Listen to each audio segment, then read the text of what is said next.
While the politicians take a victory lap and cable news reduces another death to a chyron, the math underneath this moment is screaming.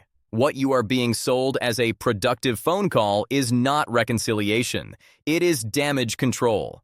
And what you are about to hear is the story they want buried under press releases, court hearings, and carefully chosen words like cooperation. Before we go any further, if you are here for independent journalism that follows the money instead of the narrative, subscribe to this channel and hit the like button so the algorithm does not bury the truth. And answer this in the comments as we begin.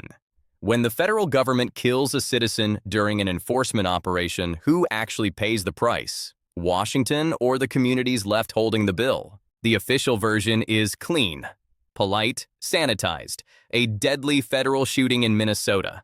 A call between President Donald Trump and Governor Tim Walz described as very good.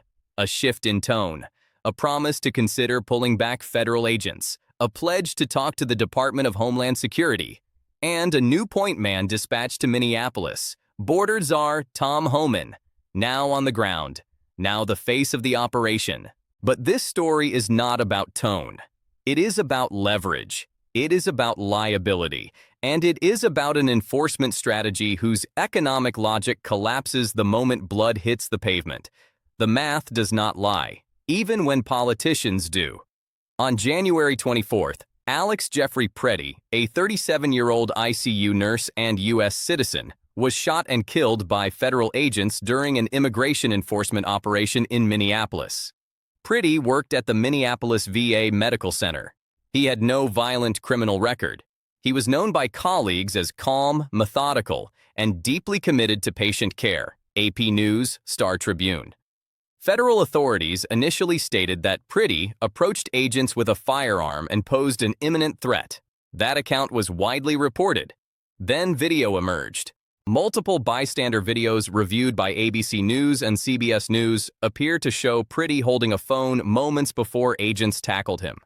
Audio analysis suggests approximately 10 shots were fired in under 5 seconds, ABC News timeline. In at least one video frame, a firearm appears to be removed from Pretti's waistband after he is already on the ground. This contradiction is not cosmetic. It is existential for the policy. Because once evidence contradicts an official federal narrative, enforcement becomes exposure. This is not new. We have seen this movie before. Ruby Ridge, Waco. Each time, federal force met civilian death. Each time, the immediate response was justification. Each time, years of litigation followed. The Ruby Ridge settlement alone cost the federal government over $3 million in 1990s dollars.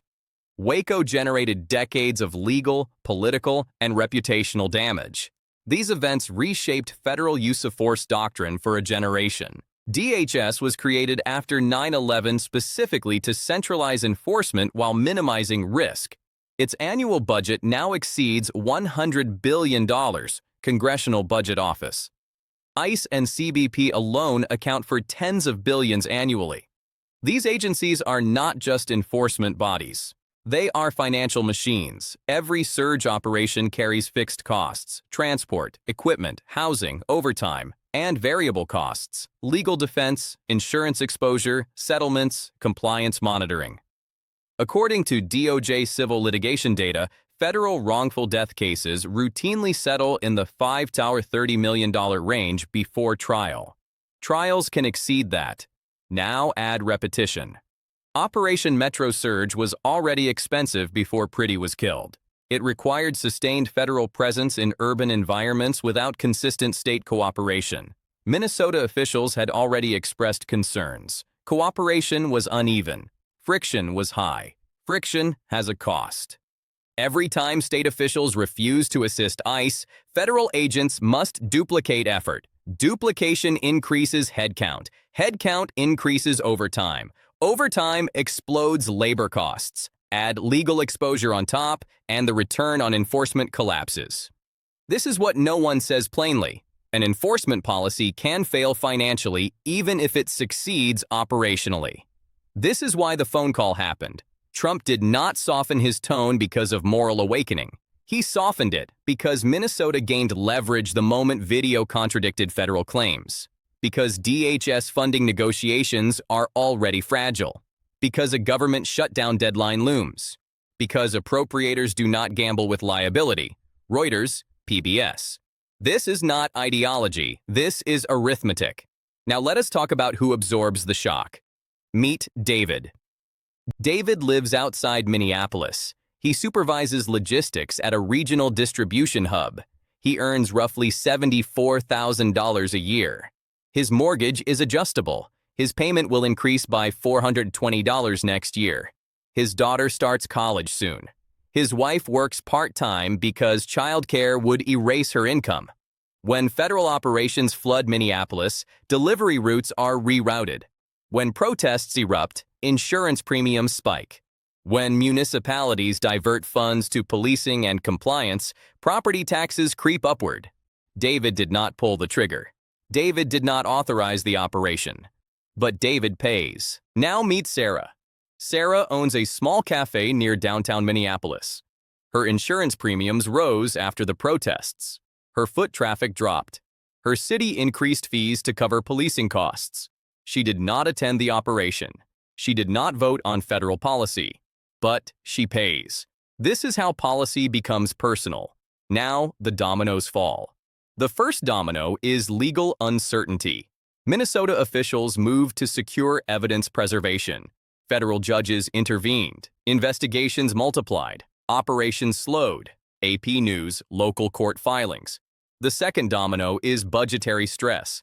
DHS funding became conditional. Lawmakers demanded oversight. Committees requested testimony. Funding timelines slipped. Agencies responded with de-escalation language. The third domino is trust collapse. Businesses pause investment. Families relocate. Tax bases erode. Schools lose funding. Infrastructure decays. This is not rhetoric. This is municipal finance. Share this video because the people paying these costs do not have lobbyists. They have you. Now examine the proposed fix. Tom Homan as point man. Centralization is not reform. It is containment. It personalizes responsibility while leaving systemic incentives untouched. Notice what is missing. No commitment to release body camera footage, no independent review mechanism, no recalibration of rules of engagement, only conditional cooperation. That is not transparency. That is negotiation under pressure. This reveals the legislative disconnect. Congress writes policy in abstraction. Agencies execute it on the ground. States absorb the fallout. When something goes wrong, accountability dissolves into jurisdictional fog. This model cannot survive. From an economic standpoint, aggressive federal enforcement without local legitimacy is a negative return investment. Costs rise, returns diminish, liability compounds, courts intervene, the cycle repeats. So when you hear about a shift in tone, understand what is really happening. The math caught up with the rhetoric.